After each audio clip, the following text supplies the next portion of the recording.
नमः श्री शंकरानंद गुरुपादाम्बुजन्मने सविलास महामोह ग्राहग्रासैक कर्मणे तत्पादाम्बुरुहद्वन्द्व सेवा निर्मल चेतसा सुखबोधाय तत्त्वस्य विवेकोऽयं विधीयते। आस्तां दुस्तार्किकैः साकं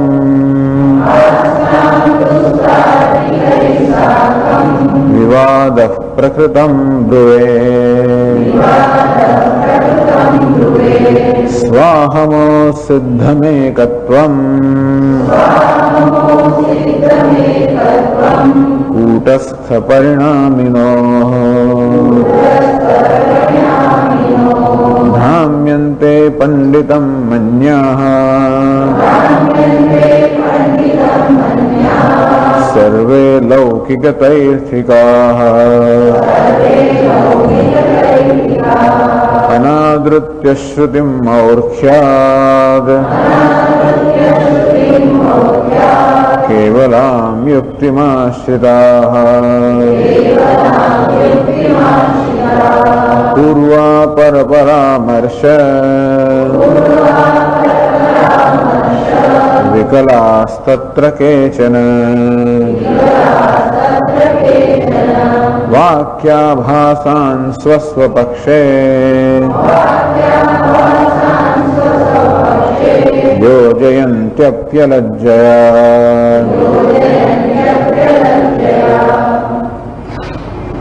स्वाहमोह सिद्धम एकत्वम कूटस्थ परिणामिनोः। कूटस्थ અને પરિણામી, સ્વ અને અહમ, આત્મા અને અહંકાર કે ચૈતન્ય અને ચિદાભાસ એકત્વમ સિદ્ધમ, ભ્રાંતિને કારણે અહંકારને આત્મા માનવામાં આવે છે. અને આ રીતે સ્વ એટલે કૂટસ્થ એટલે કે ચૈતન્ય એનું અને અહમ એટલે કે અહંકાર એ બેનું ઐક્ય સિદ્ધ થયું ભ્રાંતિને કારણે.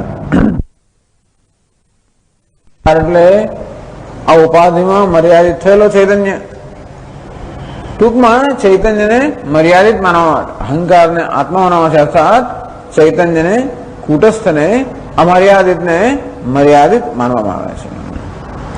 જેટલે ઉપાધિની મર્યાદાઓ એટલી જ બધી ચૈતન્યની મર્યાદા ન હોય. અને તેથી આ ઉપાધિની બધી મર્યાદાઓનો અધ્યારોપ ચૈતન્ય પર કરવામાં આવે છે, આત્મા પર કરવામાં આવે છે.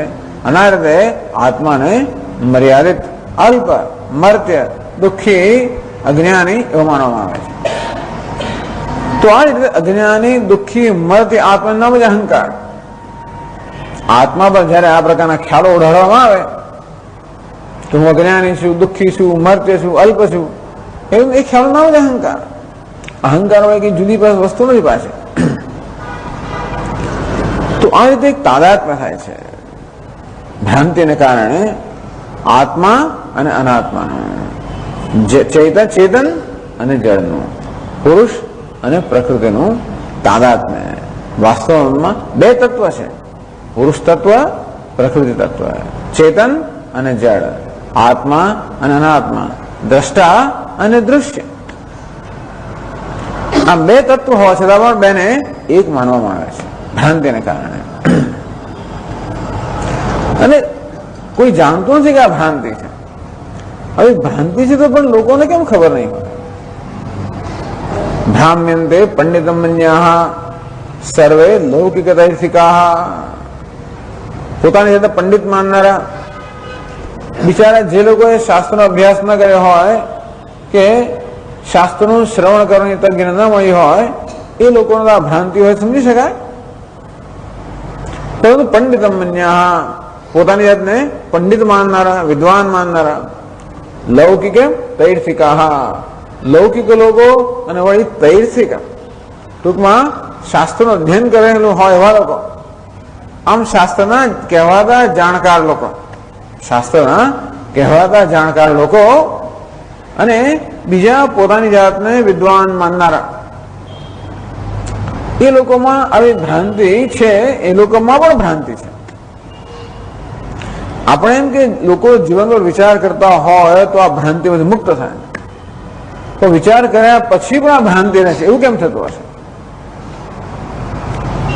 અનાદૃત્ય શ્રુતિમ મૌર્ખ્યાત, એ લોકો માત્ર પોતાની બુદ્ધિને મહત્વ આપનારા છે, પોતાની બુદ્ધિને જ પ્રમાણ માનનારા છે અને તેથી પોતાની બુદ્ધિ પ્રમાણે જ બધા નિશ્ચયો કરનારા છે જીવન વિશે. પણ મૌર્ખ્યાત, મૂર્ખતાને કારણે, અભિમાનને કારણે, મિથ્યાભિમાનને કારણે ક્યાંક, અથવા મૂળતાને કારણે, મૂર્ખતાને કારણે શ્રુતિમ અનાદૃત્ય, શાસ્ત્રનો અનાદર કરે.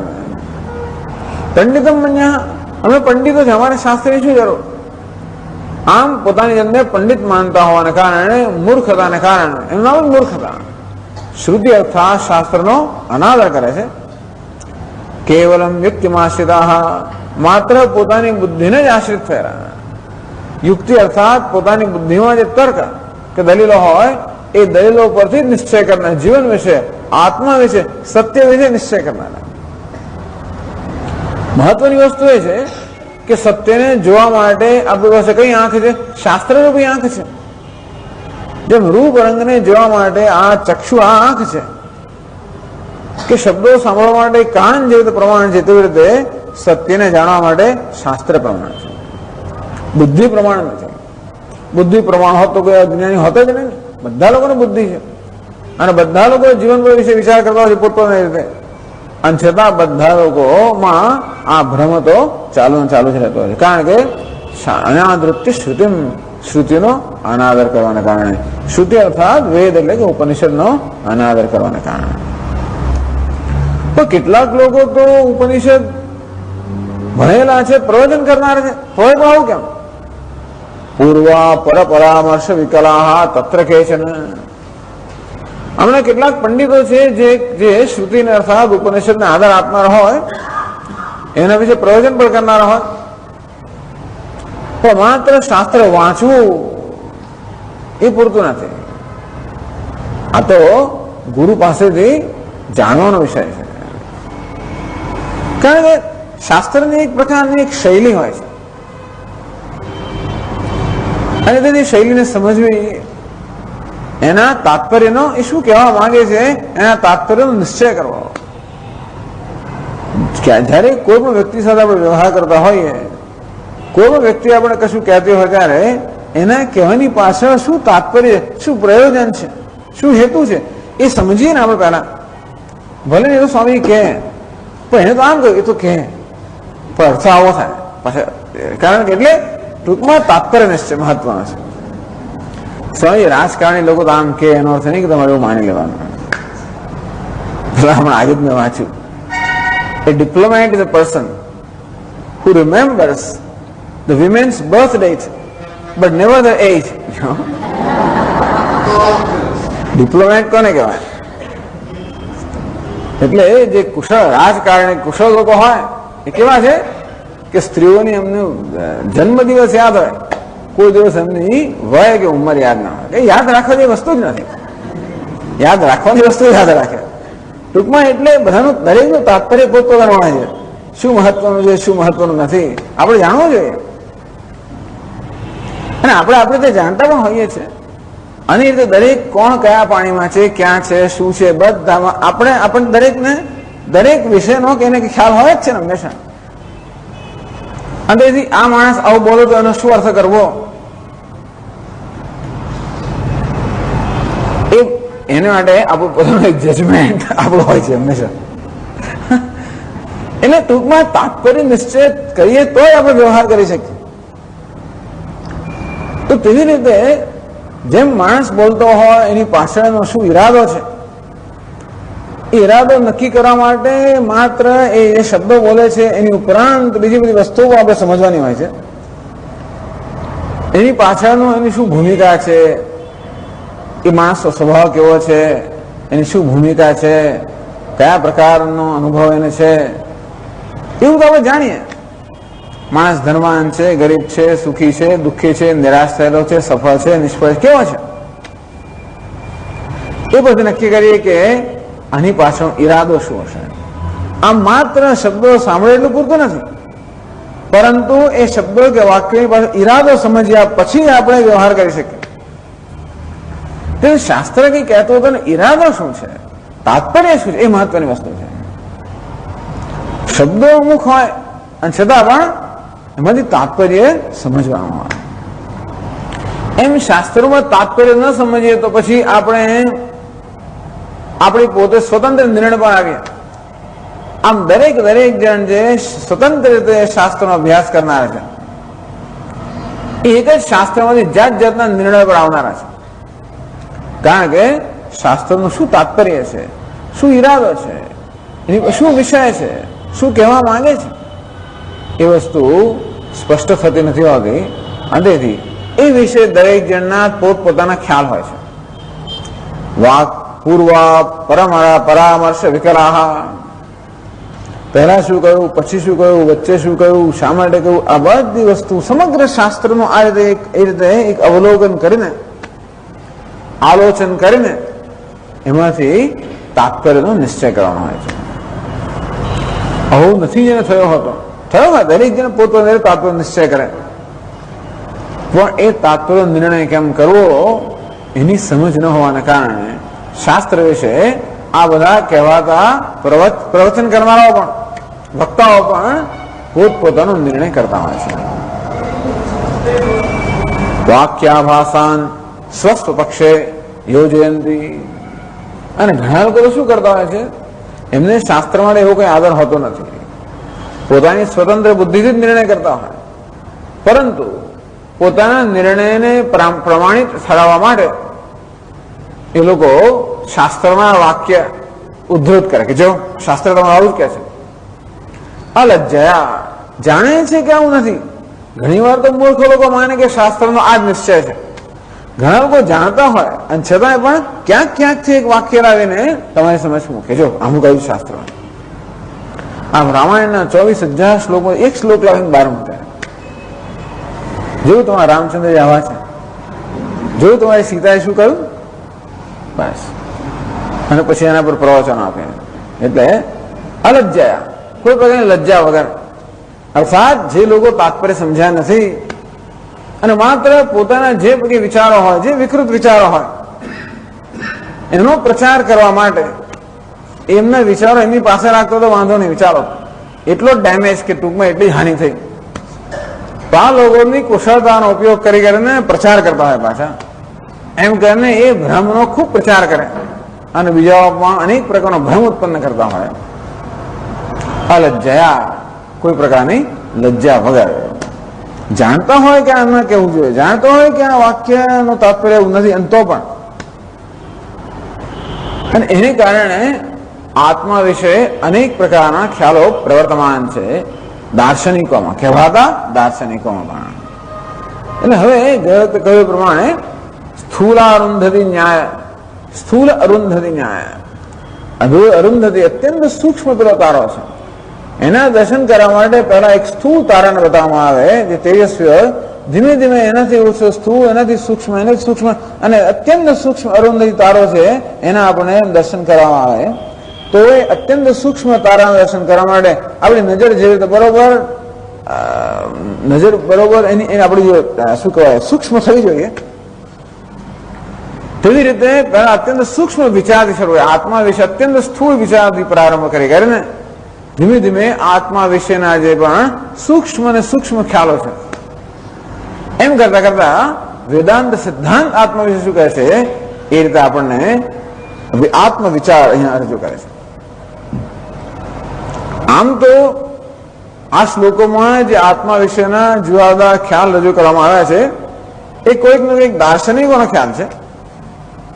અને તેથી આ ચર્ચાની પ્રક્રિયામાં એ બધા જે ભ્રમ છે એનું પણ નિરસન થઈ જાય છે. પણ જિજ્ઞાસુઓ માટે આત્માનું ચિંતન સ્થૂળથી પ્રારંભ કરીને ધીમે ધીમે ધીમે સૂક્ષ્મ અને સૂક્ષ્મ સ્તર પર લઈ જાય છે. અને એ રીતે વેદાંતનો સિદ્ધાંત છે એનું આપણને દર્શન કરાવે છે. આ શાસ્ત્રની શૈલી છે. જેમ કે તૈત્તરીય ઉપનિષદમાં પંચકોશ વિવેક એશ અન્નરસમય આત્મા કેવો છે તો કે આ અન્નરસનું બનવું શરીર એ આત્મા છે. પછી નહીં એ તસ્માદ અન્નમયાત અન્યોંતરાત્મા પ્રાણમય નહીં આ અન્નમય આત્માને પણ જીવંત રાખનાર એક બીજો આત્મા છે પ્રાણમય એ આત્મા છે. પછી મને હું આત્માને જાણી ગયો તો કે નહીં એ તસ્માત પ્રાણમયાદ અન્યોંતર મનોમય નહીં આ પ્રાણને પણ આદેશ આપનાર એક બીજો છે મનોમય છે. સમજી ગયો તો કે નહીં એ સમજ્યા પછી જ આગળ ગયા ત્યાં સુધી ના ગયા. વર્ણમ પિતરમ ઉપસસાર સમજીને પિતા પાસે જાય. અન્નમ બ્રહ્મેતિ વિજાનાત અન્ન બ્રહ્મ છે અને પિતા પાસે જઈને કહું કે હું સમજી ગયો. નહીં તપસા બ્રહ્મ વિજિજ્ઞાસસ્વ નહીં હજી વધારે તપસ કરવાની જરૂર છે હજી વધારે ચિંતનની જરૂર છે. પ્રાણો બ્રહ્મેતિ વિજાનાત પાછું પિતા પાસે ગયો. વરુણમ પિતરમ ઉપસસાર પિતા પાસે ગયો. પ્રાણ બ્રહ્મ છે મને જ્ઞાન થયું. તપસા બ્રહ્મ વિજિજ્ઞાસ હજી વધારે તપસ્યાની જરૂર છે. મનો બ્રહ્મેતિ વિજાનાત વળી પાછો ગયો. વળી પાછી તપસ્યા. વિજ્ઞાનમ બ્રહ્મેતિ વિજાનાત વળી પાછી તપસ્યા. આનંદો બ્રહ્મેતિ વિજાનાત ઇન્દ્ર અને પણ એ જ રહે છે. ઇન્દ્ર પણ પ્રજાપતિ પાસે જાય પેલું જ્ઞાન આપ્યું કે આ દક્ષિણ અક્ષર અર્થાત આ જમણી આંખમાં જે પુરુષ છે એ આત્મા છે. સમજી ગયો કે આ સ્થૂળ શરીર જાગ્રત આત્મા છે. પછી બીજો ઉપદેશ કરો નહીં સ્વપ્નમાં રહેલો એ આત્મા છે. સમજી ગયો વળી પાછો આવ્યો. ત્રીજો ઉપદેશ તો સુષુપ્તિમાં એ આત્મા છે. પછી નહીં આ ત્રણથી પર જે છે એ આત્મા છે. સીધું જે સૂક્ષ્મ તત્વનો ઉપદેશ કરવામાં આવે તો જિજ્ઞાસુ કે વિદ્યાર્થી ગ્રહણ ન કરી શકે. આના માટે જેમ આપણો રેડિયો ટ્યુનઅપ કરતા હોઈએ એ ફાઇન ટ્યુનિંગ એમ કરીએ અને તે રીતે બુદ્ધિનું પણ ફાઇન ટ્યુનિંગ કરવામાં આવે. એ પ્રક્રિયાનો અહીંયા પ્રયોગ થાય છે. ભલે એમાં રીત તો એવી છે કે પેલા 4 વાક બોલે પછી પેલો બોલે પછી ત્રીજો બોલે એમ કરી કરીને મતનું ખંડન પણ થતું જાય છે અને જોડે આત્મા વિશેનો આપણો જે ખ્યાલ છે વધારે શુદ્ધ થતો જાય છે. આ પ્રક્રિયાનો પ્રારંભ થાય છે 60મા શ્લોકથી. તત્ર તાવત પ્રત્યક્ષ એક પ્રમાણ અભ્યુપગમેન અધિસ્થૂલત્વાત લોકાયતાદિ પક્ષમાં 4 વાક લોકાયત કહે છે. તો આ લોકો એવા છે કે માત્ર દેખાણું એ જ જે દેખાય એને જ સ્વીકારે એને જ સત્ય માને. બસ પ્રત્યક્ષ પ્રમાણ છે બીજા કઈ પ્રમાણ માને જ નહીં. પ્રત્યક્ષ અર્થાત જે આપણા પ્રત્યક્ષ ઇન્દ્રિય જ્ઞાનનો વિષય છે એ જ સત્ય છે. એ સિવાય બીજા કોઈ સત્યને સ્વીકારે નહીં. અનુમાનને પણ ના સ્વીકારે શબ્દને પણ ના સ્વીકારે કશાને સ્વીકારે. જો તમે ભારે પડી જાય નહીં સ્વીકારના કારણે પણ મૌખ્યાત કોને પ્રમાણ સ્વીકારવું એ પણ આ લોકો માત્ર પ્રત્યક્ષને જે દેખાય છે એ જ સત્ય. પણ એને પૂછીએ કે ભાઈ આ તારા પિતા છે આ કોણ છે તો કે મારા પિતા છે. ક્યાંથી ખબર પડી? આ માતા છે ક્યાંથી ખબર પડી? આ માતા છે એવું શબ્દથી કહેવામાં કોઈ કહ્યું કે આ માતા છે કે આ પિતા છે ત્યારે ખબર પડી ને કે પ્રત્યક્ષ જોવા ગયો છે કે માતા છે. જન્મ મૃત્યુની ખબર ના પડે. તું મરવાનું છું હું મરી છે તને કોને કહ્યું? આ બધા લોકો મરે છે આ બધા લોકો મરે છે માટે હું મરે અનુમાન જવાનું. આપણે ખબર પણ નથી કે આ પ્રમાણો કેવા આપણે જેનો વણાઈ ગયેલા છે. અનુમાન અર્થાપત્તિ શબ્દ આ બધા પ્રમાણો આપણા જીવનો વણાયેલા હોય છે. તો પેલા લોકો આગ્રહ રાખે પ્રત્યક્ષ કે પ્રમાણ છે સારો. તો પ્રત્યક્ષ પ્રમાણ અર્થાત આપણે ઇન્દ્રિયો જેને દર્શન કરાવે એ સત્ય છે. એ હોવાને કારણે આત્મા વિષયનો શું ખ્યાલ છે એ 60મા શ્લોકમાં કહે છે. કૂટસ્થાદ શરીરાંત સંઘાતસ્યાત્મતાં જગુઃ લોકાયતાઃ પામરાશ્ચ પ્રત્યક્ષાભાસમાશ્રિતાઃ.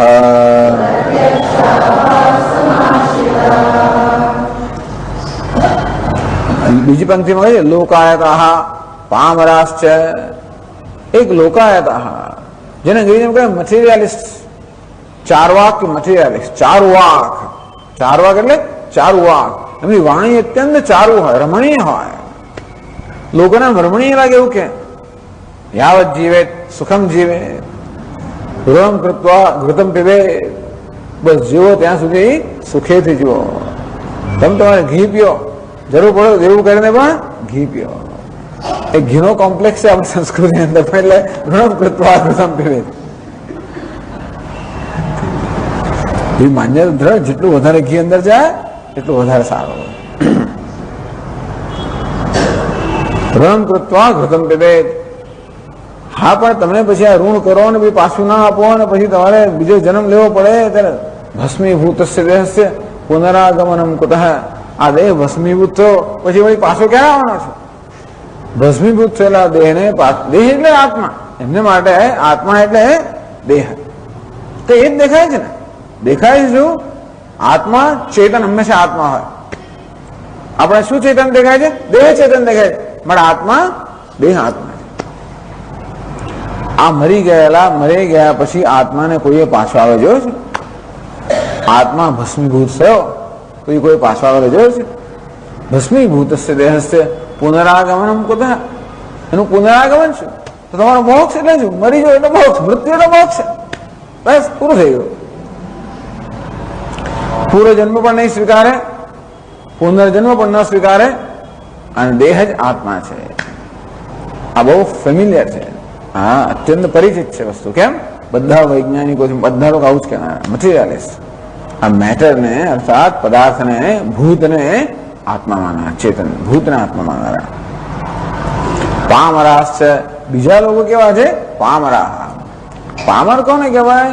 જે લોકો ઇન્દ્રિય લોલુપ હોય, માત્ર ભોગ. આ લોકો ચારવાક લોકો છે. એ લોકો એની એક ફિલોસોફી છે. ટૂંકમાં જીવનમાં એમને એક દર્શન છે.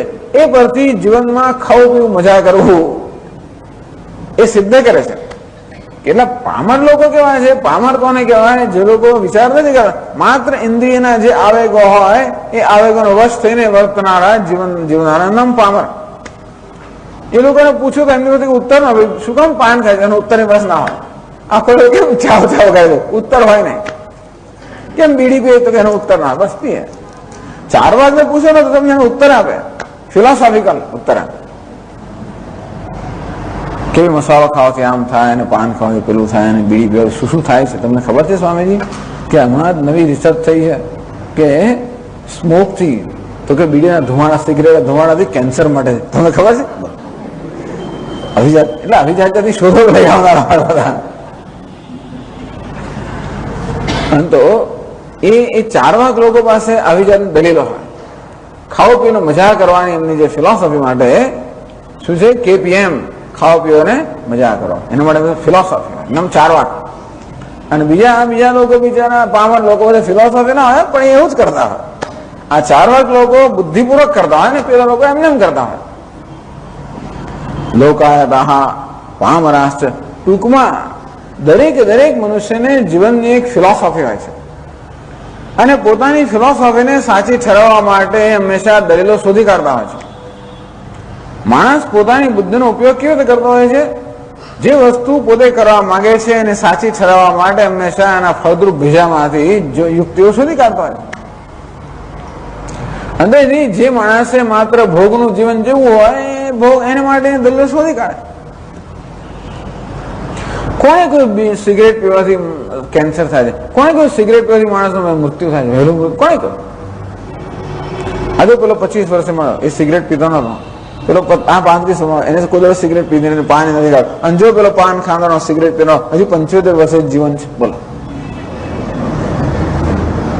કોણે કહ્યું કે પાન ખાવાથી ને બીડી પીવાથી ને સિગરેટ પીવાથી કે મસાલા ખાવાથી શરીર નુકસાન? કોણે કહ્યું? તમે શું કહો?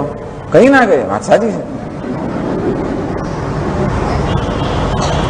એટલે કેટલાક લોકો બુદ્ધિશાળી હોય, એને ચારવાક કહેવાય. ચારવાક કેવું સાંભળવું સરસ લાગે છે. કેમ સરસ? મોટા ભાગના લોકોને આવું જ ગમતું હોય. મોટા ભાગના લોકો કેમ સિદ્ધ કરી આપે કે મસાલો ખાવો આપણે માટે સારો છે, એવું કઈ કહેનારો નહીં કહે તો આપણે બહુ ગમે. ચારવાક, રમણીય વાણી. હવે રમણીય વાણાથી લોકોને ભ્રમમાં નાખનારા આવા ચારવાક લોકો, અને પામરાહ બિચારા સામાન્ય માણસો. પ્રત્યક્ષાભાસમાશ્રિતા, માત્ર પ્રત્યક્ષને જ એ લોકો પ્રમાણ માનનારા, અર્થાત પ્રત્યક્ષ એટલે ઇન્દ્રિયોથી જેનો અનુભવ થાય છે એ જ સત્ય છે. પણ અહીં શ્લોકમાં શું કહ્યું? પ્રત્યક્ષ આભાસમાશ્રિતા. વેદાંત લોકો શું કહે? બે પ્રત્યક્ષ અર્થાત ઇન્દ્રિયો જે દર્શન કરાવે છે એ કે સત્યના દર્શન કરાવતી નથી, એ તો સત્યના આભાસના દર્શન કરાવે છે. જે આપણે દેખાતું હોય એ સાચું જોયું કે નિયમ છે? છીપોલી પડી હોય અને ત્યાં ચાંદી દેખાય તો ચાંદી કઈ સાચી દેખાય એટલે સાચી છે? અંદરથી જે દેખાય છે એ સાચું માનવું એ મૂર્ખ્યાત, અત્યંત મૂર્ખતા છે. મોટે ભાગે શું દેખાય છે એ સાચું નથી જ હોતું, 100% નથી હોતું. તો વ્યવહારમાં જોવા જઈએ તો પારમાર્થિક દ્રષ્ટિએ જે દેખાય છે સાચું નથી હોતું. જગત મિથ્યા શું કામ કરે? પણ વ્યવહારમાં પણ મોટે ભાગે જે દેખાય છે એ સાચું નથી હોતું. એટલા માટે તો હંમેશા બીજે દાડે નક્કી પછી ચર્ચા થાય, પેલા કહ્યું ફલાણા પેલા પોલિટિશિયન રાજકારણી આમ કહ્યું, આપણે નામ શું કામ દે પણ આમ થયું. એને સમજવું શું? એની ચર્ચા કેમ થાય? કારણ કે એ બોલે એ આપણે સાચું માની લેવાનું હોય તો પછી ચર્ચામાં જવાની જરૂર નથી. મોટે ભાગે એ દેખાય છે સાચું, પણ ટૂંકમાં પ્રત્યક્ષથી એટલે કે ઇન્દ્રિયોથી જે જ્ઞાન થાય છે એ ક્યારેય સત્યનું જ્ઞાન નથી, માત્ર સત્યનો આભાસ છે. એટલે કે પ્રત્યક્ષાભાસમાશ્રિતા. આ પ્રત્યક્ષ અર્થાત ઇન્દ્રિયો જે જ્ઞાન કરાવે છે, જે વાસ્તવમાં સત્યનો આભાસ, એ આભાસને સત્ય માનનારા. જેમ કે આ દેહ ચેતન છે, આ દેહ ચેતનતાનો આભાસ ઉત્પન્ન કરે છે. દેહ વાસ્તવમાં તો જળ છે અને છતાં પણ ચેતનતાનો આભાસ ઉત્પન્ન કરે છે. તો એ જાણતા નથી. એ તો આ ટ્યુબલાઇટ કે બલ્બ ને એટલે શું માને? બલ્બ પ્રકાશ, મને દેખાય છે શું?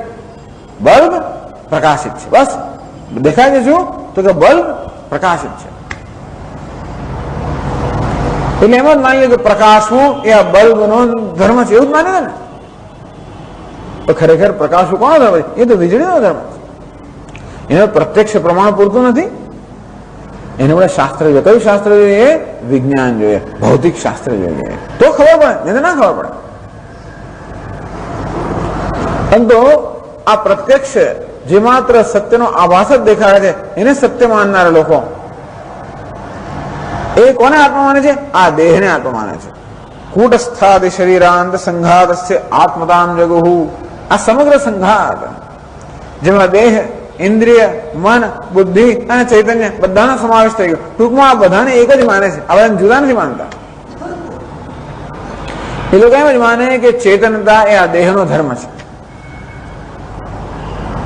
અંતેથી દેહનું મૃત્યુ એટલે ચેતનનું મૃત્યુ. દેહના મૃત્યુ પછી ચેતન દેખાયું છે? કોઈ જતા જોયું? ના ના, એ તો તમને ખબર નથી. મૃત્યુ થાય તો અહીંથી કશું બહાર જાય. કોણે જોયું છે કુદા? શું બહાર ગયું? ના ના, મને જ્યોતિ દેખાય. એ પાસે આવું એટલે એને માટે પછી એમની પાસે જુદી દલીલ હોય. તમારું કામ અહીંયા નથી. એટલે કોઈ સિદ્ધ તો ના જ કરી શકે ને. વીજળી છે એવું આપણે ક્યારે સિદ્ધ કરી શકીએ? જે અતિન્દ્રિય વિષય હોય, અર્થાત ઇન્દ્રિયથી પર જે વિષય હોય, ઇન્દ્રિયના જ્ઞાનનો વિષય ન હોય, એ ક્યારે ઇન્દ્રિયથી સિદ્ધ થઈ જ ના શકે. અને તેથી આત્મા નામનું જુદું તત્વ છે એવું આપણે સિદ્ધ કરી જ ના શકીએ ઇન્દ્રિયથી. એનું કયું પ્રમાણ છે? શાસ્ત્ર પ્રમાણ છે કે ચેતન એ દેહનો ધર્મ નથી, તો દેહ એ ચેતનની અભિવ્યક્તિ છે. આ પ્રકાશ એ બલ્બનો ધર્મ નથી, પ્રકાશ એ વીજળીની અભિવ્યક્તિ છે. આવું તો શાસ્ત્રોની ખબર પડે.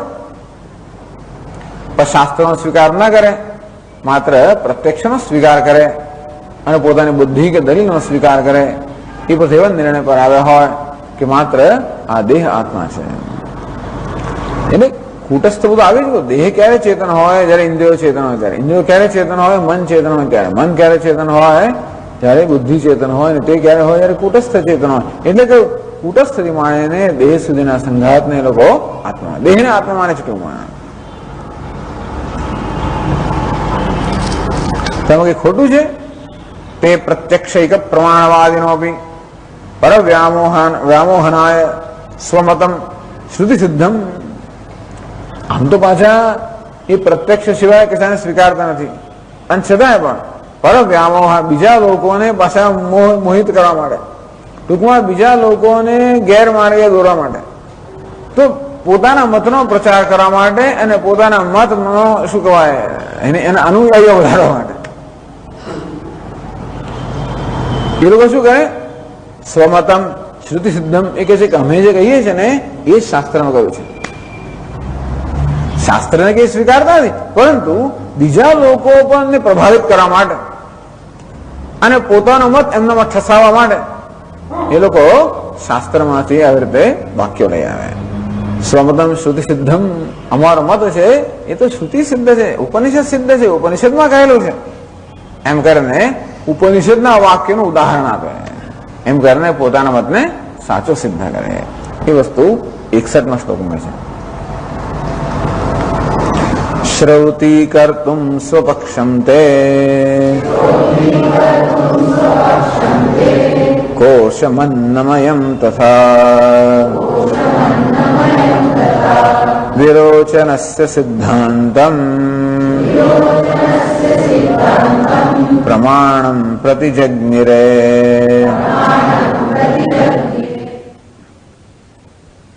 શ્રૌતિ કર્તુમ સ્વપક્ષમ. શ્રૌતિ કર્તમ બહુ સરસ વ્યાકરણ છે.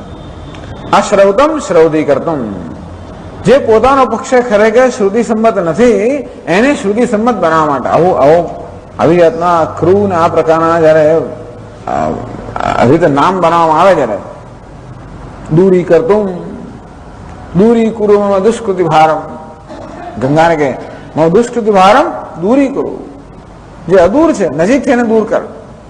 તે રીતે જે અશ્રુત છે અથવા શ્રુતિ સંમત નથી એને શ્રુતિ સંમત બનાવવા માટે અથવા શ્રુતિ સંમત છે એવું જાહેર કરવા માટે સ્વપક્ષમ, પોતાનો જે પક્ષ છે એને શ્રુતિ સંમત છે એવી રીતે બતાવવા માટે કોશમ અન્નમયમ તથા અન્નમય કોશ. આ તમારું શાસ્ત્ર જ કહે છે, તૈત્રીય ઉપનિષદ કહે છે કે અન્નમય કોશ જ આત્મા છે. સવા એષ પુરુષોન્નરસમય તસ્યેદમેવ શિરઃ. આ પુરુષ કે આત્મા કોણ? અન્નમય, અન્ન રસમય, અન્ન રસમાંથી બનેલો આ દેહ એ જ આત્મા છે એવું તૈત્રીય ઉપનિષદ કહે છે. તેથી એક વાક્ય ત્યાંથી લઈ આવે. જો આ કહ્યું, જો તમારો મનુ આવું કહે છે, તમારા શંકરાચાર્ય આવું કહે છે, તમારા ફલાણા આવું કહે છે, આટલામાં એક વાક્ય લઈ આવે.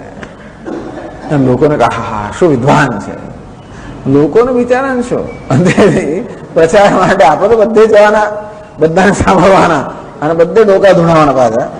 એટલે પેલા લોકોને બહુ સારું હોય છે અને ડોકા ધૂણાવા મળી જ રહેતા હંમેશા. અને તેથી પ્રચાર કે તમારા શંકરાચાર્ય આમ કર્યું અને પેલા પેલું કર્યું. કોશમન્નમયમ તથા તો અન્નમય કોશ. સવાયેષ પુરુષોન્નરસમય. સવૈ એષ પુરુષ, પુરુષ એટલે આત્મા અન્નરસમય, અન્નરસમાંથી બનેલા શરીર એ આત્મા છે. ઇત્યાદિ વાક્યમ. આ વાક્ય પણ એ લોકો એમના મતના સમર્થનમાં આ વાક્યનું ઉદાહરણ આપતા હોય છે. એને કોશમન્નમયમ આવું શ્લોકમાં કહેવામાં આવ્યું. તથા વિરોચનસ્ય સિદ્ધાંતમ. છાંદોગ્ય ઉપનિષદમાં વિરોચનનું વાક્ય, કોનું વાક્ય છે પણ પૂછવાની જરૂર છે. જયારે લોકો આવી રીતે ટીકા નિંદા કરે ત્યારે કોનું વાક્ય છે? તુલસીદાસજી તમે આવું કહ્યું, પણ તુલસીદાસજી આવું કોણ અંદર રામચંદ્ર કોણ કહે છે? તો રાવણે આવું, રાવણનો અભિપ્રાય છે કે તુલસીદાસજીનો અભિપ્રાય છે? આ મંથરાઓ બોલે મંથરાનો અભિપ્રાય છે, તુલસીદાસજીનો નથી. એટલે રામાયણનું વાક્ય તો ખરું, પૂર્વા પર સંબંધ જોઈએ ને. એને પહેલા શું થઈ ગયું, પછી શું થઈ ગયું, અને કયા સંજોગોમાં શું કહેવામાં આવ્યું, બસ એમ જ વાક્ય લઈને પછી આ તો આમનો આવો મત છે. કહ્યું તમારા તુલસીદાસજી આવું કહે છે, સ્ત્રીઓ માટે આમ કહ્યું, શુદ્ર માટે આમ કહ્યું, ફલાણા માટે આમ કહ્યું. કયા સંજોગોમાં કહ્યું, કોણે કહ્યું, શા માટે કહ્યું, ક્યારે કહ્યું, આ બધું વસ્તુ જોઈને તાત્પર્ય નિશ્ચય કરવાનો હોય ને. તે રીતે છાંદોગ્ય ઉપનિષદ વિરોચનનું વાક્ય છે. તેભ્ય એતામ ઉપનિષદમ પ્રોવાચ. વિરોચન પ્રહલાદનો પુત્ર, વિચારો, પ્રહલાદનો પુત્ર, પંડિત પુત્ર. પ્રહલાદ આમ ઘણી વાર પંડિતનો પુત્ર, પંડિત પુત્ર એટલે શું? જેમાં પાંડિત્યનો સંપૂર્ણ અભાવ હોય ને પંડિત પુત્ર. તો પંડિતોને સામે આવું થતું હોય છે, પંડિતોને મોટે ભાગે આવું થતું હોય છે. તો પ્રહલાદનો પુત્ર તો વિરોચન, એનો પુત્ર પાસે બલિ રાજા, તો પ્રહલાદનો પુત્ર વિરોચન, એ દેવ, એ અસુરોનો રાજા. અને એ અને ઇન્દ્ર બંને પ્રજાપતિ પાસે ઉપદેશ માટે ગયા. યાત્મા અપહત પાપમાં વિજર વિમૃત્યુ વિશોક વિજિગત્સ અપિપાસ સત્યકામ સત્યસંકલ્પ. આવું બ્રહ્માજીનું વાક્ય હતું. સહ અન્વેષ્ટવ્ય સહ વિજિજ્ઞાસિતવ્ય. આત્માનું અન્વેષણ કરવું જોઈએ, આત્માને જાણવો જોઈએ. તો શું થાય? એ રીતે આત્માને જાણનારનું શું થાય? સહ સર્વાંશ લોકાન સર્વાંશ કામાન આપનોતિ. આત્માનું જેને જ્ઞાન હોય સો યહ તમ અનુવિદ્ય વિજાનાદે. આ રીતે આત્મા પર વિચાર કરીને આત્માને આ રીતે જાણે છે, એને બધા લોકની પ્રાપ્તિ થાય, બધી કામનાઓની પ્રાપ્તિ થાય. આવું સાંભળ્યું? આવું કર્ણ પરંપરાથી વાક્ય ધીમે ધીમે ઉપદેશ વહેતો થયો.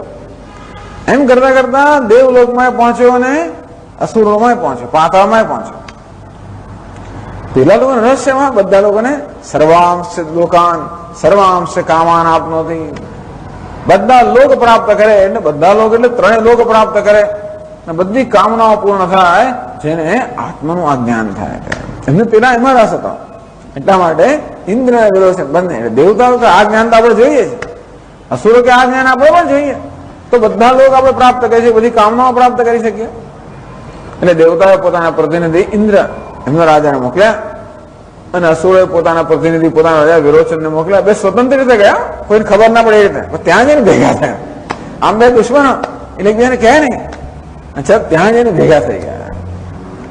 તો એટલું સારું કે ત્યાં ગયા પછી એ લોકો સાથે રહ્યા, ત્યાં ઝઘડો ના કર્યો. એ મહત્વની વસ્તુ છે. નહીં તો ત્યાં એમણે જો ઊભું કર્યું હોત તો બ્રહ્માજીને છોડીને ભાગી જવું પડ્યું હોત, પણ એવું ના થયું. ત્યાં જઈને લોકો રહ્યા અને 32 વર્ષ સુધી તપશ્ચર્યા કરી. ટૂંકમાં બંને રાજાઓ, રાજાઓ એટલે કોઈ સામાન્ય રાજાઓ પણ નહીં, એકદમ સમર્થ રાજાઓ, કેટલા વૈભવમાં રહેલા. ત્યાં જઈને લોકોએ બ્રહ્મચારીનું જીવન, બ્રહ્મચર્ય, તપશ્ચર્યા, શ્રદ્ધા, એનું 32 વર્ષ સુધી તપશ્ચર્યા કરે. વાવા વધી ગયા, નખ લાંબા થઈ ગયા, કેવા દેખાય, આવી તપશ્ચર્યા કરે. ત્યારે બ્રહ્મા પ્રજાપતિ એમને બોલાવ્યા. શેના માટે આવ્યા છો? આપણે એમ કે અમે 5 મિનિટ રાહ જોઈને સ્વામીજી ખ્યા છે, માતાએ નથી. સ્વામી તે આવીને અડધો કલાક બેસીને જતો રહ્યો. તો અહીં શું 32 વર્ષ પછી, 32 કોના વર્ષ? દેવતાઓના વર્ષ, આપણા વર્ષ નહીં. આપણું 1 વર્ષ બરાબર એમને 1 દિવસ, એવા 32 વર્ષ તપશ્ચર્યા કરે. ત્યારે બ્રહ્માજી બોલાવ્યા અને પૂછ્યું કે શાના માટે આવ્યા છે? પછી જોયું કે એમણે કહ્યું કે આ આત્માનું જ્ઞાન પ્રાપ્ત કરવા આવ્યા છે. અમે સાંભળ્યું છે કે આત્મા આવો છે, અપહત પાપમાં વિજર વિમૃત્યુ, એના જ્ઞાનથી બધા લોક, બધી કામનાની પ્રાપ્તિ, એ આત્માનું જ્ઞાન પ્રાપ્ત કરવા આવ્યા છે. પ્રજાપતિને આટલી તપશ્ચર્યા કરી છે માટે કે યોગ્યતા મળી, યોગ્યતા આવી હશે એમનામાં, અને માટે પ્રજાપતિ ઉપદેશ કર્યો કે જમણી આંખમાં જે પુરુષ છે ને એ આત્મા છે. આ તો બહુ મોઘમ ઉપદેશ છે.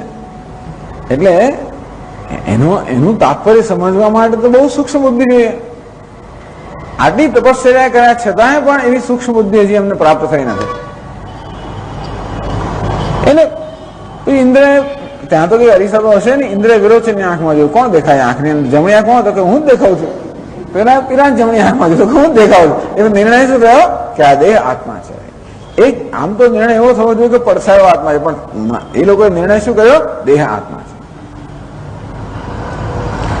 એટલે પછી પ્રજાપતિને પોતે સમજ્યા છે બરોબર છે કે નહીં એની ખાતરી કરવા માટે પ્રજાપતિને પૂછ્યું કે ભગવાન તો પછી આ પાણીમાં જ દેખાય છે તે, અને પછી આ તલવાર એટલે ચળકતી સપાટીમાં દેખાય છે તે, એ બધા આત્મા ખરા કે નહીં?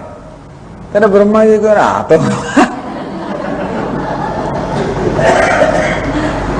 બ્રહ્માજી શું કહેવા માંગતા હતા કે જમણી આંખમાં અર્થાત જે આ જમણી આંખને એટલે કે આ ઇન્દ્રિયો ચેતનતા પ્રદાન કરનાર છે, એમાં રહેલો જે દ્રષ્ટા છે, ચક્ષુ છે, ચક્ષુ આ ચક્ષુ જેને કારણે જોઈ શકે છે એ આત્મા છે. આ સર્વ ઇન્દ્રિયોનો ઇન્દ્રિય દ્વારા વ્યવહાર કરનાર જે ચેતન છે એ આત્મા છે, એવો એમનો કહેવાનો ભાવ હતો. તો આ લોકો શું સમજ્યા? આ પ્રતિબિંબ આત્મા છે. તો એટલે પાણીમાં દેખાય આત્મા ખરો કે નહીં? પેલો તલવારમાં દેખાય આત્મા ખરો કે નહીં? પ્રજાપતિ ખરો તો ખરો, પ્રજાપતિ ખરો. પ્રજાપતિ એમ કહ્યું કે દક્ષિણ આંખમાં દેખાય છે આત્મા, એ તો અભયમ, એ તો એ અભય છે, એ અમર છે, એ બ્રહ્મ છે. તો જે અમર છે ને અભય છે અને બ્રહ્મ છે એ કે પેલી આંખમાં દેખાનાર હોય, પણ બહુ જાજે વિચાર ના કર્યો અને પ્રશ્ન કર્યો કે તો પછી આ બધી જુદી જગ્યાએ દેખાનાર આત્મા એ આત્મા ખરો કે નહીં? તો પ્રજાપતિ ચાલો, પ્રજાપતિ હિંમત ના હાર્યા, એમણે આ લોકોને કઈક સમજ પડે એ માટે એમણે બીજો પ્રયત્ન કર્યો. એમણે કહ્યું કે એક કામ કરો, આવતીકાલે એક મોટી થાળીની અંદર, એક મોટા થાળની અંદર પાણી ભરો, પછી એમાં તમે જુઓ કે તમને શું દેખાય છે. પહેલા તો શું દેખાય છે? સારું, અંદર જોયું શું દેખાય છે? કે અમને આત્મા દેખાય છે. કેવો આત્મા દેખાય છે? તો કે આ વા જટાન આ નખ આ બધા આત્મા દેખાય છે. સારું, ત્યારે હવે એક કામ કરો, હવે તમે વાહ કપાવીને નખ બક કપાવીને વ્યવસ્થિત થઈને બધા તમારા બધા અલંકાર બધું પહેરી, આ તો 32 વર્ષ તપસ્યા એટલે બિચારા કેવા હોય. હવે તમે જઈને વ્યવસ્થિત થઈ બ્રહ્મલોકમાં વ્યવસ્થા હશે બધી, માનું છું. અને તો પછી બરોબર અલંકાર પહેરીને પછી તમે આવીને જુઓ ત્યાં આગળ. પછી તમારે કઈ પૂછવાનું મને પૂછો, પછી કે હા, પછી એમાં કઈ એ જોઈને પૂછવા એવું કે લાગે તો મને પૂછો. બીજ આવીને જોયું શું દેખાય છે? તો જીવિત અમે અલંકૃત છીએ, કે મારા વા નખ અને વા બધું બરોબર કાપેલું છે, તેમ ત્યાં આત્મા પણ અલંકૃત છે, એના પણ વા બરોબર સરસ કાપેલા છે, ઓળેલા છે, નખ પણ કાપેલા છે, એવું અમને દેખાય છે. એટલે કે પ્રશ્ન ના ઉપસ્થિત થયો. ટૂંકમાં એમને ખાતરી, એ જે સમજતા હતા એની ખાતરી છે કે આ જ આત્મા છે, જે દેખાય છે એ શરીર જ આત્મા છે. થોડોક વિચાર કર્યો તો સમજ પડી હોત કે આત્મા બદલાય કેવી રીતે ગયો. ગઈકાલે આત્મા જે દેખાતો હતો એ તો પેલો જટાવાળો ને એવો દેખાતો હતો, અને આત્મા અલંકાર વાળો દેખાય છે. તો આત્મા બદલાઈ ગયો તો બદલાતી જે વસ્તુ હોય કે અમર હોય, અજર હોય, અભય હોય, બ્રહ્મ ના હોય. આવા જ્ઞાનથી કે આપણને ઇન્દ્રલોક નું મળે, પણ એ લોકો ખુશ થઈને ચાલી ગયા કે બસ અમને આત્માનું જ્ઞાન થઈ ગયું.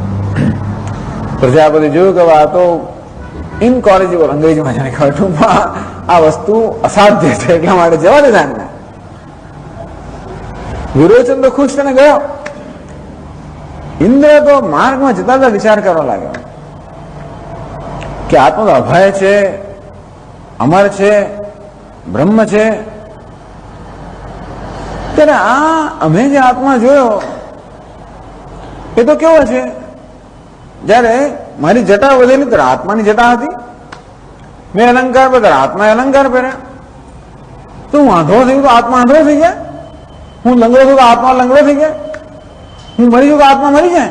ઓહો, આ તો આત્મા ના હોય. એટલે ઇન્દ્રની નું અંતઃકરણ વધારે શુદ્ધ હોવાને કારણે વિચાર કરી શક્યો.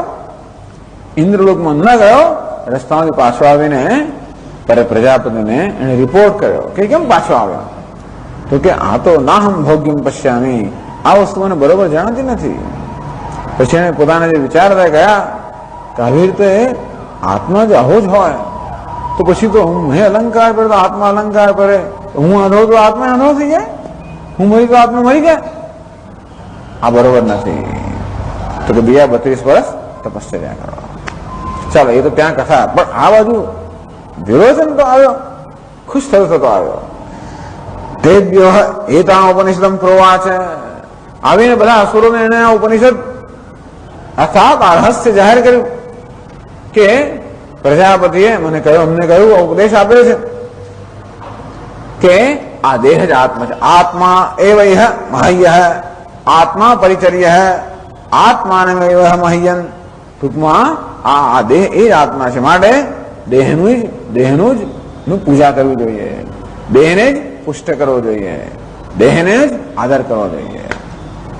આત્માની પૂજા કરવી છે, દેહ જ આત્મા છે, પણ આત્માની દેહની પૂજા, દેહ રૂપી આત્માની પૂજા કરવી જોઈએ, એની સેવા કરવી જોઈએ, પરિચર્યા કરવી જોઈએ. એમ કરવાથી આલોક અને પરલોક બધું પ્રાપ્ત થાય. બસ ત્યારથી ને વિરોચન સિદ્ધાંત કહેવામાં આવ્યો. અને ત્યારથી આજે અસુરોનો સિદ્ધાંત આવો જ, માત્ર દેહને આત્મા માને. એ લોકો શું કરે, મરી જાય ને માણસ ત્યારે આ જે આત્મા છે ને એટલે એને બધા અલંકારો પહેરાવે, અંજાજતના બધા ભોગ ને બધું પાછું મૂકે એની સાથે, એને જોઈએ ને એટલા માટે. તો આ બધો વિરોચન સિદ્ધાંત, એટલા વિરોચનનું વાક્ય એ પેલા લોકો એનું ઉદાહરણ આપે. આખા છંદોગી ઉપનિષદ આ વાક્યનું ઉદાહરણ આપે. કોણ? બધા ચારવાક લોકો. વિરોચનસ્ય સિદ્ધાંતમ પ્રમાણમ પ્રતિજ્ઞ. એવું તમારો છંદોગી ઉપનિષદ શું કહે છે? દેહ જ આત્મા છે, એનો જ આદર કરવો જોઈએ, એની સેવા કરવી જોઈએ, એની જ પૂજા કરવી જોઈએ. અને તેથી દેહ આત્મા છે એવો એમનો જે સિદ્ધાંત છે એ સિદ્ધાંતને નું સમર્થન, સિદ્ધાંતના સમર્થનમાં વળી પાછા ઉપનિષદમાંથી પણ કોઈ વાક્યો જે છે એનું ઉદાહરણ આપે છે. શ્રૌતિ કરતું સ્વપક્ષમ, તે પોતાના પક્ષને શ્રુતિ સંમત કરવા માટે. તો આ તો માત્ર કહે જ, પછી આપણે પૂછીએ તો એનો જવાબ ના આપી શકે. ન તો ઉપવાદ હોય તો ક્ષમા, આપણે કહીએ કે પણ આવું કેવી રીતે, આ પ્રશ્ન પૂછીએ તો કે નહીં, આ તો આ કહ્યું છે બસ, આથી આગળ કે નહીં, કે સિદ્ધ ના કરી શકે, વાક્ય સમજાવી ના શકે એને. પણ આ પૂર્વ ને અપર પૂછીએ, આમ લખ્યું છે એ છે પુરુષો નરસમય. તમે કહો છો કે નરસમય આત્મા છે, પણ આગળ તૈત્રીય ઉપનિષદમાં કહ્યું છે, તરત જ કહ્યું છે તસ્માદ વા એ તસ્માદ અન્નરસમયાત અન્યોંતરાત્મા પ્રાણમય. પણ અન્નમય કરતા બીજો પ્રાણમય આત્મા છે, એનું શું? એ બધું નહીં પૂછવાનું. બસ આમાં લખ્યું છે આટલું. પૂર્વાપર કોઈ આલોચન કર્યા વગર જ આવી રીતે મૂર્ખતાથી પોતાના સિદ્ધાંતને સમર્થન કરે. ટૂંકમાં સૌથી પહેલો સિદ્ધાંત કયો છે? આ દેહ આત્મા છે. દરેકની પહેલી સમજ આ જ હોય ને, દેહ આત્મા છે. અસ્મિન મતે દોષ દર્શન પુરસ્સરમ મતાંતર ઉત્થાપયતિ. આ જે મત છે એમાં દોષ દેખાડનારા પછી બીજા લોકો છે. તો બીજો મત એ 62મા શ્લોકમાં કહે છે કે નહીં, આ દેહ આત્મા છે એ પ્રકારનો જે મત છે એ જે સમજ છે કે તેમાં જે દોષ રહેલો છે એ દોષનું દર્શન બીજા કરાવે છે. આપણે તો જે વેદાંત તો બાજુમાં બહુ જ છે, આમાં બધી સભા ભરાય તો લોકો દેહ આત્મા પેલું એવું થઈને એનો દોષ બતાવે, અને એ કે આ ઇન્દ્રિય આત્મા, ત્રીજો આનો દોષ બતાવે, પેલો પ્રાણ આત્મા છે, ચોથો એનો દોષ બતાવે. એમ કરતા કરતા છેલ્લો તો બસે એની સાથે આપણે માત્ર યુદ્ધ કરવા પાડવાનો હોય. એટલે અત્યાર સુધી આપણે તો તમાશો જોઈએ છે. તો આ જે દલીલો ચાલે છે પછી બીજો એને દોષ બતાવે મતાંતર ઉત્થાપયતિ. તો આ ચાર વાકના દેહ આત્મા છે એ પ્રકારના અભિપ્રાયમાં કે મતમાં જે દોષ રહેલો છે એ બતાવવાનો જે બીજો મત છે એ 62મા શ્લોકમાં કહે છે જીવાત્મ નિર્ગમે દેહ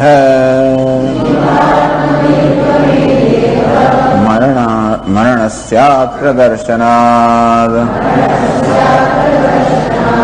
દેહાતિરિક્ત આત્મા દેહાતિરિક્ત એવાત્મેતિ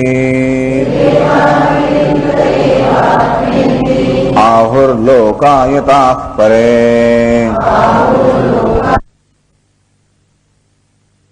અત્ર દર્શનાદ, આ આત્મા તો મરી જતો હોય છે. આપણે જોઈએ છીએ કે જયારે આ દેહમાંથી જીવ જયારે પ્રયાણ કરે ત્યારે દેહનું મૃત્યુ થતું હોય છે. અત્ર દર્શનાત, આપણો પ્રત્યક્ષ અનુભવ છે કે દેહમાંથી જયારે જીવાત્મા પ્રયાણ કરે ત્યારે આ દેહનું મરણ થતું હોય છે.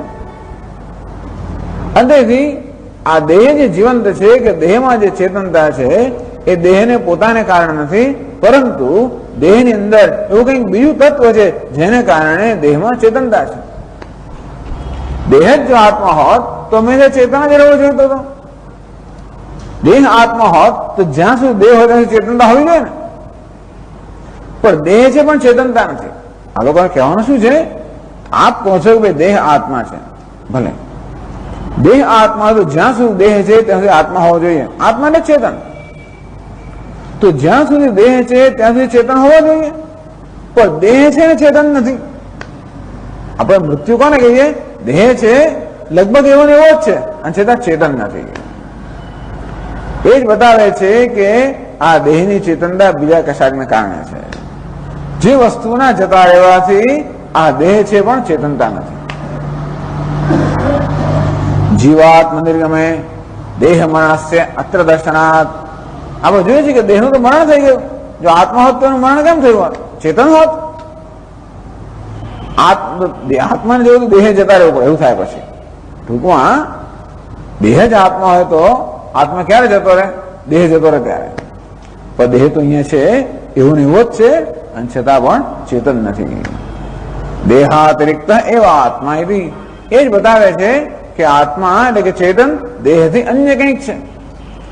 દેહથી અન્ય, દેહમાં એવું કંઈક તત્વ છે જે છે ત્યાં સુધી આત્મા આ દેહ ચેતન છે, અને તત્વનું પ્રયાણ થાય ત્યારે દેહમાં ચેતનતા હોતી નથી. એટલે જ દેહને ચેતનતા પ્રદાન કરનાર બીજું કોઈ તત્વ હોવું જોઈએ. દેહ અતિરિક્ત. ટૂંકમાં આત્મા, દેહ આત્મા નથી, દેહ કરતા ભિન્ન આત્મા હોવો જોઈએ. એમ કરનાર લોકો આ પક્ષને ગબડાવી પાડે. એમનો કયો પક્ષ? આત્મા દેહથી ભિન્ન છે. એ તો તમે કહો છો, બરોબર છે, પણ દેહથી ભિન્ન એટલે શું? કીદૃશો દેહાતિરિક્ત આત્મા. ચાલો દેહથી ભિન્ન આત્મા ખરો, પણ પૂછે કે દેહથી જુદો તો ખરો, પણ એનું સ્વરૂપ શું? કેન વા પ્રમાણે અવગમ્યતે. હવે પાછું શું કહ્યું? એક વાર એમ કહો કે દેહથી બીજો આત્મા છે, ત્યારે પ્રત્યક્ષ પ્રમાણ કામ ના લાગે. પ્રત્યક્ષ પ્રમાણ તો ઇન્દ્રિય તો એટલું જ બતાવે છે કે દેહ ચેતન છે. હવે જયારે એવો પક્ષ સ્થાપિત કરવામાં આવ્યો કે દેહ ચેતન, દેહની ચેતનતા બીજા કશાકને કારણે છે, ત્યારે એ ચેતન તત્વ તો કોઈ જોઈ શકતું જ નથી. કે નવા પ્રમાણે અવગમ્યતે. તો તમે કયા પ્રમાણથી સિદ્ધ કરો છો? કે પહેલા તો એ અમને કહો કે દેહથી જુદો આત્મા છે એટલે કોણ, કઈ વસ્તુ આત્મા છે જે દેહથી જુદો હોય? એનું શું સ્વરૂપ છે? અને તમે જાણ્યું કેવી રીતે? ઇતિ આશંકાયામાં. એનો ઉત્તર 63મા શ્લોકમાં આપે છે. પ્રત્યક્ષત્વેન અભિમતા અહં ધીર દેહાતિરેકિણમ ગમયેદિન્દ્રિયાત્માનમ વચ્મીત્યાદિ પ્રયોગતઃ.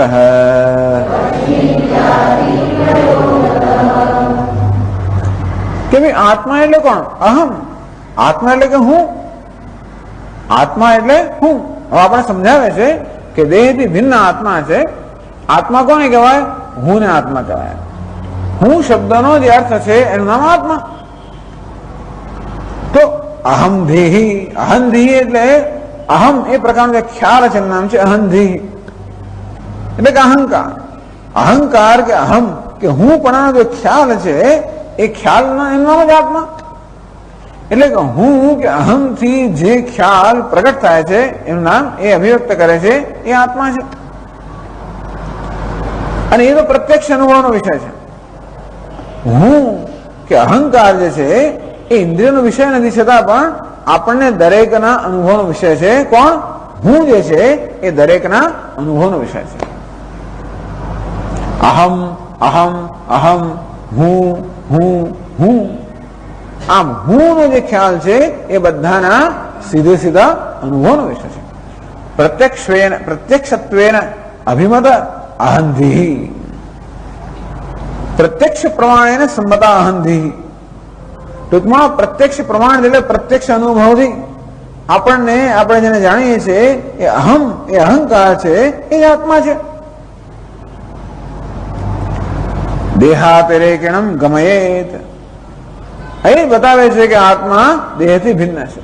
જે અહમ અહમ આનો જે ખ્યાલ છે એ અહંકાર જ આત્મા છે, અને એ આપણો અનુભવ જે છે અહંકારનો એ જ બતાવે છે કે આત્મા દેહથી ભિન્ન છે. શા પર કહો છો? અરે હું તો કહું છું કે હું બ્રાહ્મણ છું, ક્ષત્રિય છું, સ્ત્રી છું, પુરુષ છું, એ શું બતાવે છે? દેહની અંદર જ અહમ ભાવ છે ને. તો કે ના ના એ તો બરોબર છે, પણ વચમી ઇત્યાદિ પ્રયોગત હું બોલું છું, હું ચાલું છું, હું ખાઉં છું, હું જોઉં છું, આ બધા ખ્યાલો છે ને. આ કોના વિશેના ખ્યાલો છે? અહમ એટલે આત્મા વિશેના ખ્યાલો છે. ટૂંકમાં આત્મા કોને કહેવાય? અહમથી જે વસ્તુ વ્યક્ત થાય છે એનું નામ આત્મા. અહમ કે હું પણાનો ખ્યાલથી જે વ્યક્ત થાય છે એનું નામ આત્મા. તો જાણું કહું હું બોલું છું, અહમ વચમી, હું જોઉં છું, હું સાંભળું છું, ત્યારે જે હું વ્યક્ત થાય છે એ જ આત્મા. એ કેવો આત્મા? ઇન્દ્રિયમાં આત્માનમ ઇન્દ્રિય આત્માનમ. એટલે આત્મા કોણ છે? ઇન્દ્રિય આત્મા છે. આ વાણી વાઘ ઇન્દ્રિય આત્મા છે. એટલામાં હું કહું છું અહમ વચમી, હું બોલું છું. હું જયારે એમ કહું હું બોલું છું ત્યારે ખરેખર કોણ બોલે છે? વાણી બોલે છે ને. અને હું શું કહું છું? હું બોલું છું. માટે હું કોણ છે? વાણી હું છે. પણ આત્મા કોણ છે? વાણી આત્મા છે. હું જોઉં છું એમ જયારે કહું, ખરેખર જુએ છે કોણ? આંખો જુએ છે ને. હું શું કહું છું? હું જોઉં છું. એનો અર્થ કે આંખો આત્મા છે. હું સાંભળું છું, કોણ સાંભળે છે? આ કાન કર્ણેન્દ્રિય સાંભળે છે. હું શું કહું છું? હું સાંભળું છું. એનો અર્થ એ થયો કે આ કર્ણેન્દ્રિય આત્મા છે. આમ આ બધા આપણા શબ્દ પ્રયોગ પરથી કે વ્યવહાર પરથી, અનુભવ પરથી કહી શકાય કે ઇન્દ્રિય આત્મા છે. અહમ વચમી, અહમ પશ્યામી ઇત્યાદિ પ્રયોગ દર્શનાત. આ પ્રકાર આપણે શબ્દ પ્રયોગ કરીએ છીએ, વ્યવહાર કરીએ છીએ. હું જોઉં છું, હું સાંભળું છું, હું બોલું છું. આ બધા પ્રયોગથી શું કહેવાય? દેહાતિરિક્ત અહમ બુદ્ધિગમ્યાની ઇન્દ્રિયાણી આત્મા. અંદરથી આ ઇન્દ્રિયો આત્મા છે, દેહથી ભિન્ન ઇન્દ્રિયો આત્મા છે. અર્થાત દેહની અંદર જે ચેતનતા છે એ કોને કારણે છે? ઇન્દ્રિયોને કારણે. અંદરથી ઇન્દ્રિયરૂપી આત્મા જયારે આ દેહમાંથી પ્રયાણ કરે છે ત્યારે દેહ અચેતન બની જાય છે.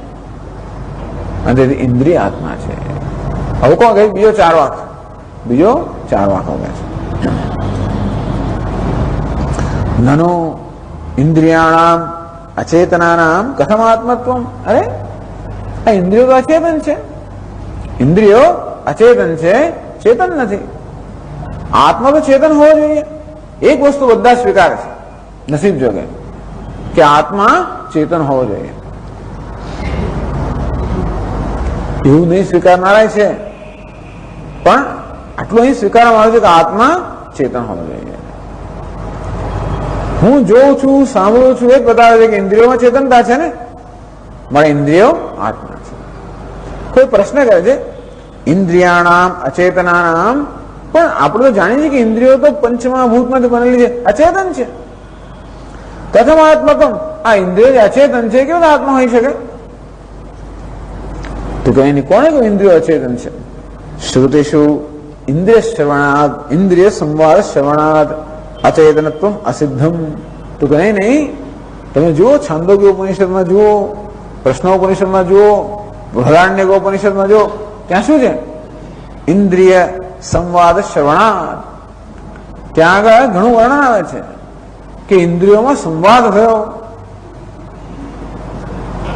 આ બધી ઇન્દ્રિયોમાં સંવાદ થયો. કયા પ્રકાર સંવાદ થયો? હું મોટી. વાણી કે વાણી વાઘ ઇન્દ્રિય હું મોટી, ચક્ષુ ઇન્દ્રિય કે હું મોટી. ઇન્દ્રિય તો આપણે ગુજરાતીમાં, સંસ્કૃતમાં ઇન્દ્રિય શબ્દ છે ને નાન્યતા જાતનો છે, પણ ગુજરાતીમાં ઇન્દ્રિય કેવી છે? શબ્દ સ્ત્રીલિંગી છે, એટલે આવું મોટી કેવું પડે છે. પછી શ્રવણેન્દ્રિય કે હું મોટી. અને આ રીતે એ લોકોમાં આવી જાતનો સંવાદ ને કલા થયો. ખરેખર કહેવાય સંવાદ, પણ ખરેખર શું થયો? ખરેખર કલા થયો. અંદર ઝઘડો થયો. શેમાં ઝઘડો થયો? કોણ શ્રેષ્ઠ છે એ સિદ્ધ કરવા માટે ઝઘડો થયો. બસ પછી આગળ શું થયું એ વાત જુદી, પણ આટલી જ વસ્તુ છે. આમાં ઇન્દ્રિય સંવાદ શ્રવણ. તો કે ઉપનિષદની અંદર ઇન્દ્રિયોમાં વચ્ચે સંવાદ થયો એ ઉપનિષદ પોતે જ કહે છે. સંવાદ કોની વચ્ચે થાય? કોઈ દોડો જડ વસ્તુ વચ્ચે સંવાદ થાય તો કે ના થાય. અને માટે ઇન્દ્રિયો ચેતન છે. એ 64મા શ્લોકમાં કહે છે. વાગાદીનામ ઇન્દ્રિયાણામ કલહ શ્રુતિષુ શ્રુતઃ તેન ચૈતન્યમેતેષાં આત્મત્વં તત એવ હિ.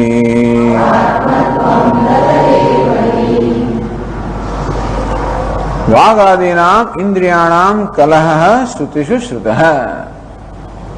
તો શ્રુતિષુ એક નહીં પણ એકથી વધારે 3 ઉપનિષદની અંદર, બૃહદારણ્યકમાં, છાંદોગ્યમાં અને પ્રશ્નોપનિષદ. 3 તો આપણે જાણીએ જ છે. તો શ્રુતિષુ આવી રીતે એકથી વધારે અનેક ઉપનિષદોની અંદર વાગાદીનામ ઇન્દ્રિયાણામ, વાણીથી માંડીને બધી ઇન્દ્રિયો એટલે કે કર્મેન્દ્રિયો અને જ્ઞાનેન્દ્રિયો બધી ઇન્દ્રિયો વચ્ચે કલહ શ્રુતઃ. આ શ્રુતિમાં ઉપનિષદની અંદર આ બધી ઇન્દ્રિયો વચ્ચે કલહ થયો એ પ્રકારનું વર્ણન છે. તો શું થઈ ગયું? તેન ચૈતન્યમેવ એતેષાં. તો આ એમની વચ્ચે સંવાદ થયો એ પદ સિદ્ધ થાય છે કે એ લોકો ચેતન છે. તે સંવાદો ચેતન વચ્ચે થાય, અચેતન વચ્ચે થઈ ના શકે. તો એ શું થઈ ગયું? પણ જે ચેતન હોય તે આત્મા હોય. ચેતનત્વ સેવ આત્મલક્ષણત્વાદ. જેનામાં ચેતનતા છે એ જ આત્મા છે. એ તો છે. ઇન્દ્રિયો ચેતન છે કારણ કે ઇન્દ્રિયો વચ્ચે સંવાદ થયો એ પ્રકારનો રિપોર્ટ કે એ પ્રકારનું વર્ણન શાસ્ત્રમાં કરવામાં આવે છે. અને તેથી ઇન્દ્રિયાણામ આત્મત્વ ઉચિતમ. ઇન્દ્રિયો ચેતન છે એટલા માટે એ આત્મા છે એ યોગ્ય છે. એટલે કહ્યું તેન ચૈતન્યમેતેષાં આત્મત્વમ તતેવ હિ તતઃ. તતઃ એટલે કે તે કારણથી, કારણ કે ઇન્દ્રિયો ચેતન છે માટે ઇન્દ્રિયો આત્મા હોવી જોઈએ. આ બે પક્ષ. તો પહેલું સ્થૂળ દર્શન પહેલા શું કરાયું? દેહ આત્મા. એ પણ બરાબર છે. દેહ ચેતન છે અને હું સ્ત્રી છું, પુરુષ છું, ઊંચો છું, નીચો છું, આપણે જાત જાતના જે આપણા અનેક પ્રકારના ભ્રમ હોય છે એ સમય જન્મેલા છે દેહની અંદર આત્મબુદ્ધિ હોવાના કારણે. એટલે પહેલું આ જ્ઞાન થવું જોઈએ કે હું દેહ આટલું જ્ઞાન એ બહુ મોટું જ્ઞાન છે. આપણો આત્મા તો ક્યાંનો ક્યાંય સુધી ફેલાયેલો છે. પુત્ર પણ આત્મા છે. આત્મભાવ ક્યાંનો ક્યાં જતો હોય? પત્નીમાં જતો હોય, પુત્રમાં જતો હોય, પુત્રીમાં જતો હોય, ઘરમાં જતો હોય, કારમાં જતો હોય, ધનમાં જતો હોય, પ્રતિષ્ઠામાં, બધામાં આત્મા જતો હોય છે ને. છેવટે એમાંથી સંકેલીને આટલામાં લઈ આવે તો એ મોટું એક પગલું છે, પગથિયું, કે જે ચેતન હોય અને જેમ અહમ બુદ્ધિ હોય તે જ આત્મા હોય. અને તેથી પેલા બધા આત્મા નથી, આ દેહ આત્મા છે. આ પહેલું રિયલાઇઝેશન અર્થાત પહેલું જ્ઞાન. પછી બીજું જ્ઞાન કયું? તો કે દેહને ચેતનતા કોણ પ્રદાન કરે છે? ઇન્દ્રિયો પ્રદાન કરે છે. માટે દેહ આત્મા નથી, ઇન્દ્રિય આત્મા છે. એ પ્રમાણે આગળ દલીલો ચાલે છે. એક પછી બીજા સ્તરની સમજ આપણને આપે છે. ઓમ પૂર્ણમદ પૂર્ણમિદમ પૂર્ણાત પૂર્ણમુદચ્યતે પૂર્ણસ્ય પૂર્ણમાદાય પૂર્ણમેવાવશિષ્યતે. ઓમ શાંતિ શાંતિ શાંતિ. શંકરં શંકરાચાર્યં કેશવં બાદરાયણં સૂત્રભાષ્યકૃતૌ વંદે ભગવन्तौ પુનઃ પુનઃ. ઈશ્વરો ગુરુરાત્મેતિ મૂર્તિભેદવિભાગિને વ્યોમવદ્વ્યાપ્તદેહાય દક્ષિણામૂર્તયે નમઃ. ઓમ શાંતિ શાંતિ શાંતિ. હરિ